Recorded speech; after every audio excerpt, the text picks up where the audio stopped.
প্রস্তুতি নাও।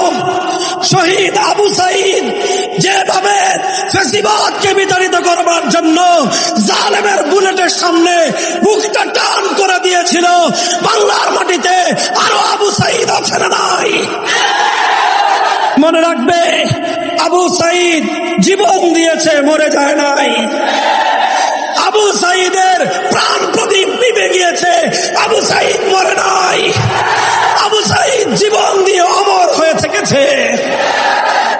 যদি এক ফ্যাসিবাদকে বিতাড়িত করবার জন্য 2000 মানুষের রক্ত দিতে পারে, 2000 মানুষের যদি জীবন যেতে পারে এক জালিমের পতনের জন্য, তাহলে আল্লাহর কোরআনের রাজ কায়েম করার জন্য, ইসলামী চূড়ান্ত বিপ্লবের জন্য 2000 নয়, 2 লক্ষ নয়, যদি 2 কোটি মানুষের জীবনের প্রয়োজন হয়, শহীদ ঈদগাহে